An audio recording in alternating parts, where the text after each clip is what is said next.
They told the Iraqi citizens, we are in the process of adding a mechanism to add purchasing power to your currency. Sudani constantly kept talking about it in November and December last year. I promise I'm going to do it. I promise you'll have more purchasing power than the dollar. He actually kept his promise because there is no dollars in the country of Iraq. The only currency in Iraq right now is the Iraqi dinar. It has more value than the American dollar that has zero value inside of Iraq, therefore the Iraqi dinar now seeks a door. The cash cow is seriously coming to an end. We already saw that the black market / parallel market / dollar auctions their bye-bye. It's true. It's in writing. Those that are out there suggesting that it wasn't going to happen, it already did. The House of Representatives votes to amend the passport law and extend the work of the Election Commission. If you read deeper in the article, it states the second reading of the budget law was successful. We did indeed have the second reading today. At the present time, January 2025, the Central Bank of Iraq has severe limitations on trading the IQD on the markets. We are not sure if the limitations are because of US sanctions, the Islamic faith, or both. One of the fundamental tenets of Islamic finance is the prohibition of ghurr, or excessive uncertainty, and maysire, or gambling, both of which are deemed detrimental to individual and societal well-being. The foreign exchange market presents a challenging ethical dilemma for Muslims. While forex trading is a legitimate global financial practice, its nature and mechanisms often raise questions. Gambling, or maysire, is unequivocally prohibited in Islam. However, some scholars suggest forex trading can be permissible if conducted in a manner that avoids speculation, interest, and excessive risk. Enhance integration into the national and global banking markets. That's why this is waiting for the rate to change. You have to have an internationally convertible recognized currency first, then they can get into the global banking market. We have security and stability in order to introduce the new exchange rate that Dr. Shabibi and the US Treasury have been protecting for a long time. There are no more CBI auctions. It is now called remittance. Just like the American banks do, the CBI is now functioning exactly like international banks, exactly like American banks. Question: what is your gut feeling, Mark? Marks: my gut is screaming sometime between now and Jan 22. Just a guess. CBI Tower and Grand Four-Port ranked among world's to mega projects for 2025 inches. There are a couple of mega projects already taking place in Iraq somehow, someway with the currency exchange rate. Congrats to Iraq and their CBI Tower and the Grand Four-Port ranked among the top meg projects in 2025. I know the tower is almost completed and the Port of 4 is partially open already. This is moving right along, and they did it with a current exchange rate. There is no contract rate except for the people who have pre-2011 private purchase contracts. If you do not have such a contract, you will not get a contract rate. Contract rates are not paid by banks but rather by the contractor. This is dinar mythology, and there exists no proof of any such contract rate.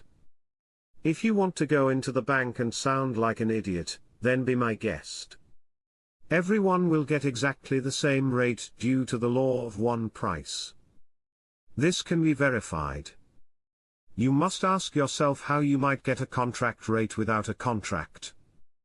However, the banks may well have varying rates on the exchange fee, but that is generally around 2%.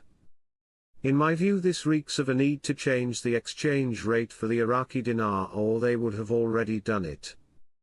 If they're going to an international state, they should have already done it by now. If it was going to stay the same exchange rate, everybody that's been involved with the dinar should ask, well, they've been at 1,310 for a year or more, why haven't you done it yet?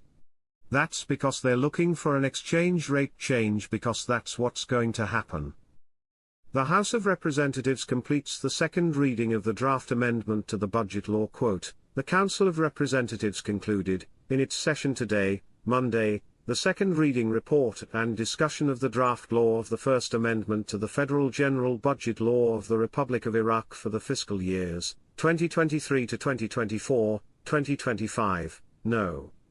13, of 2023.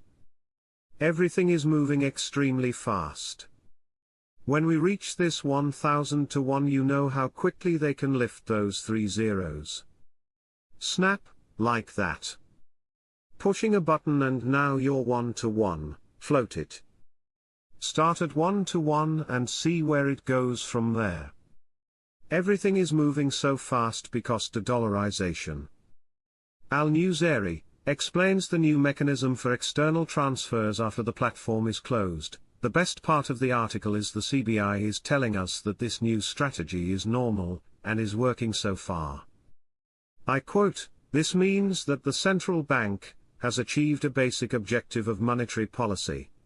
While the issue of the Kurdistan region's financial dues to the federal government in Baghdad has sparked widespread political controversy over the past few days, a parliamentary movement is taking place in the Iraqi Council of Representatives by a number of committees to make some amendments to the budget schedules for the year 2025, especially the item related to facilitating the resumption of the region's oil exports.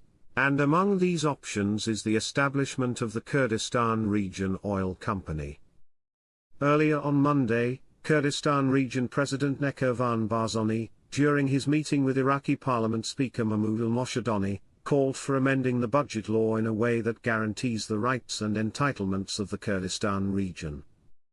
Nekirvan Barzani has been visiting the federal capital, Baghdad, since yesterday, in order to put an end to some of the differences between the regional and central governments, regarding financial issues related to dues and salaries, and other oil issues related to resolving the issue of resuming the export of Kurdistan region's oil, which is suspended due to the cost of extraction for companies operating in the region. In this regard, a member of the Parliamentary Finance Committee, Maween al-Kadhimi, told Shafaq news agency, the committee hosted today a delegation from the Ministry of Finance from the Budget, Accounting and Public Debt Departments regarding the implementation of the general budget for the year 2024 and the complaints submitted by ministries and governorates about the lack of funding in the approved budget. Al-Kadhimi explained that the budget allocated for the year 2024 was 211 trillion dinars, while the actual expenditure in the same year was 156 trillion dinars, considering that the revenues did not exceed 137 trillion dinars and the remaining amount was provided from loans. He stressed the need for the general budget for the year 2025 to be more realistic and not exceed 150 trillion dinars, and after voting on amending the budget law in the House of Representatives, the government will calculate what is required for extracting and transporting oil in the Kurdistan region, where the cost varies from $6 to $16 in the upcoming budget tables. For his part, the member of the Parliamentary Oil Committee, Bassem al-Gharabawi, stated that the Parliamentary Oil and Gas Committee held a meeting to discuss amending the general budget law related to the Kurdistan region's oil, and that the committee agreed that the amendment